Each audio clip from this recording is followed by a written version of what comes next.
I had to say that my apartment complex always felt like a relatively safe place, a safe environment.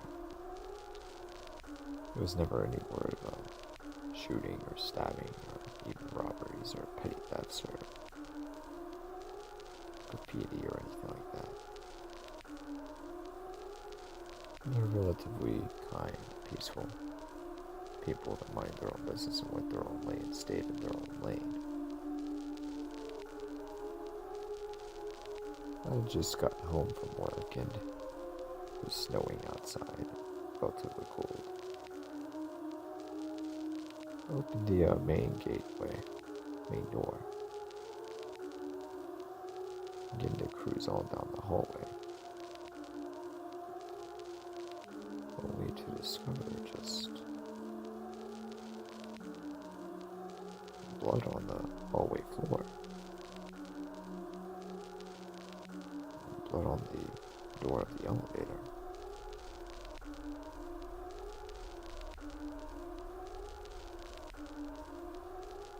I didn't know what to do.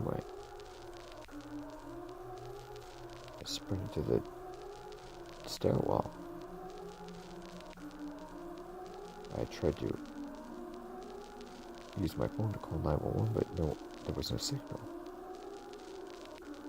Up to the stairwell on the third floor. Still no signal. I went to the hallway.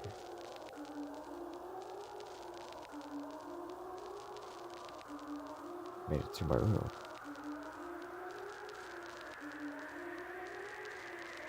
To my room, there was no blood anywhere in sight. It was just the main ground floor. I finally got a signal and then I called the police. I notified the apartment complex security as well. The cops are there in 10 minutes.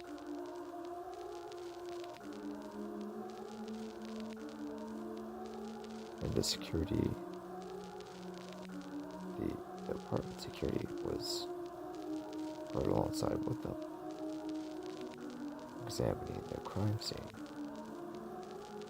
But no body had been found. They went over the security tapes and didn't find anything.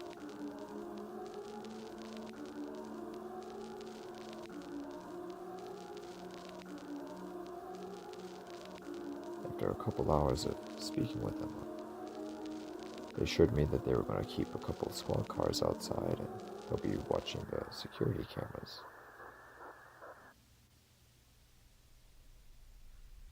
I nodded, started to make my way, and they also assured me that they will keep an eye on the deputy on every floor watching.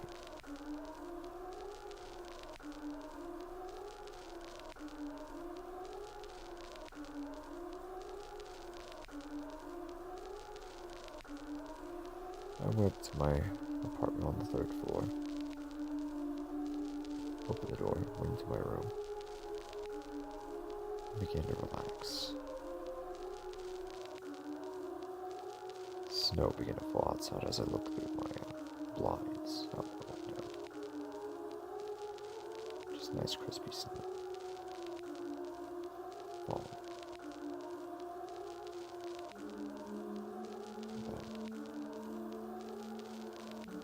I began to drift off.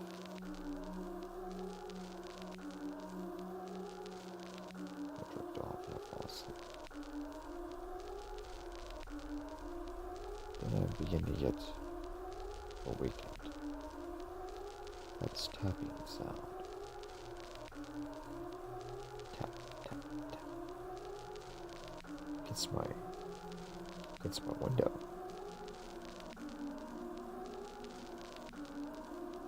I try to open my eyes and look over, but there's no one there. Tap, tap, tap, tap, tap. Happens again, I look over again, but there's no one there again.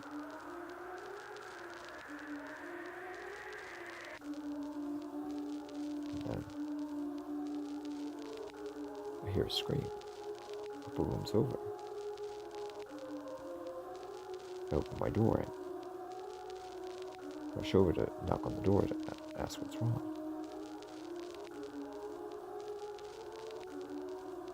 The restaurant's open and it's Rosanna. She's been screaming. There was a really creepy man with a really creepy mask outside my window. Well, that's interesting, I said. I just heard someone tapping on my window, but never saw anything. We're on the 3rd floor. How can anyone...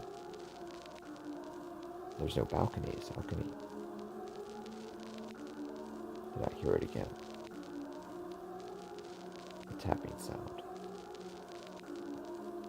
This time on her window. We look over and there's nothing there.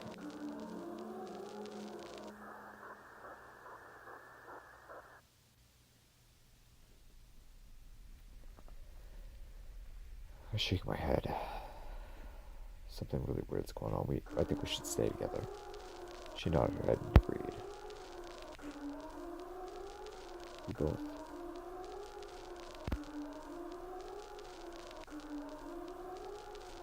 both went out into the hallway. Think we should tell the police? She nodded, yeah, let's do that. We go to the stairwell, open the door, and to our horror, one of the deputies had been killed, slain. His lifeless body lying on the floor. His throat had been slit. And the stairwell was drenched in blood. Jesus. Rosanna screams. We instantly shut the door. We go back into my apartment. I try my cell phone for a signal service, but there's no signal.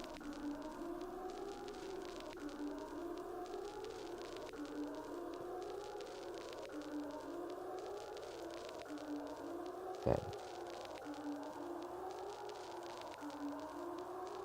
another scream in the distance. This time from several doors down.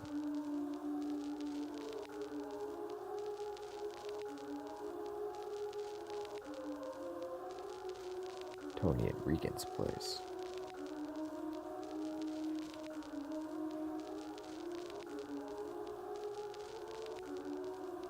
I grab a knife, as does Rosanna, and we slowly open my front door and we lock it behind me. We head down.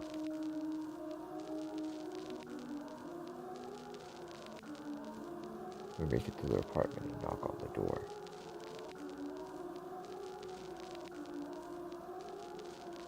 No answer. I knock again. No answer. Tony? Rosanna? Tony? Regan, are you there? I repeat again. Tony? Regan, are you there? I knock again. Then the door slowly opens. Creaking. Slowly. It opens. The living room is covered in blood. Two bodies, lifeless, Tony and Regan, on the couch in the living room. I quickly slam the door shut. We run back to my room. But then we hear this screeching. A slow screeching. as if something sharp had been dragged along a rough surface. We turn around and look. And there was this figure, this man. He was in this black winter coat, the hood down. He had this really weird, long slip knot Mick Thompson mask. The face cage and everything. It was so creepy. He continued to grind the blood-stained knife against the rough surface of the walls. He reached out with his other hand, making a gesture with his index finger, beckoning us to come to him.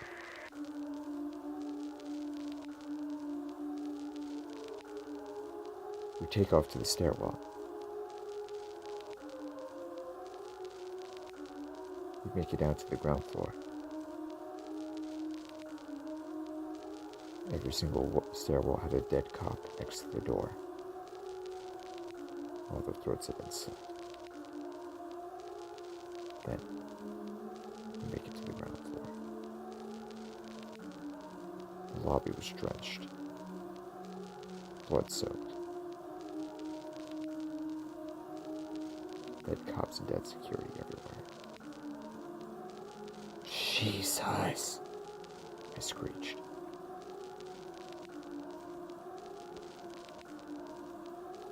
Then we decided to make a run for it. We both had our car keys and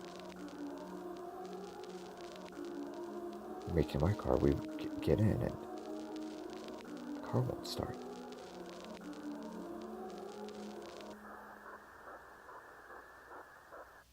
My battery had been cut.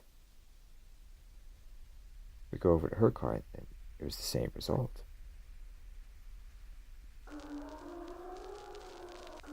Then we make a decision to, our cell phone still didn't have a signal, so we make a decision to hightail it to the nearest place that we could find.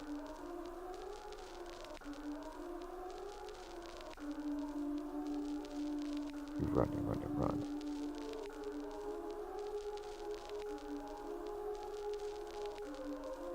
We make it to a supermarket where I get a signal. I call the police again, notifying them of the massacre that just occurred and the strange figure that we encountered. We make it over there. We're notified as soon as they arrive, and they let us know. They reviewed the security tapes, and it seemed as though everyone was killed by some unseen force. That can be seen, felt, or heard. There was no suspect on the security cameras. Even when they caught Rosanna and I screaming in the hallway, Rosanna and I looked at each other.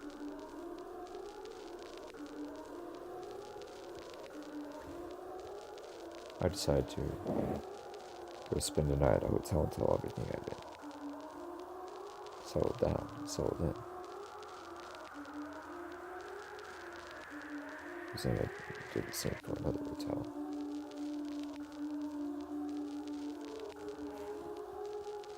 I make it inside my room after a crazy day.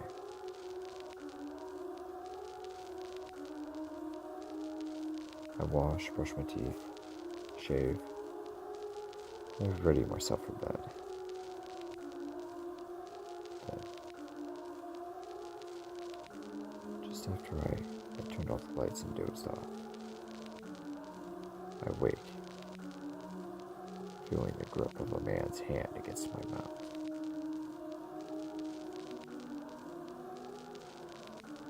It's the figure of the man with the crazy Mick Thompson mask, the blood-stained knife.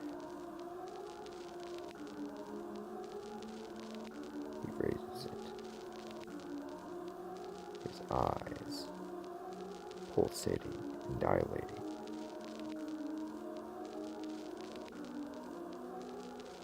Fully intent on taking me out.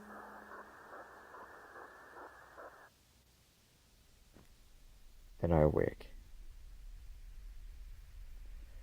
I'm in the hotel room and everything's normal. It's morning.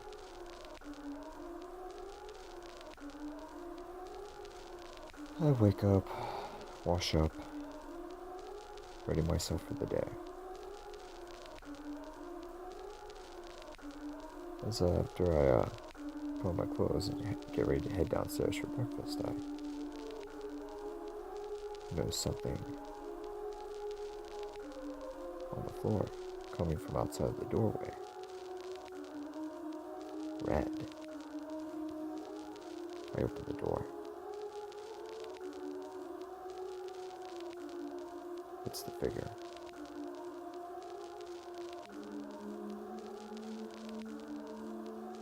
Drenched with blood all over his body. He tilts his head and whispers, "Did you miss me?"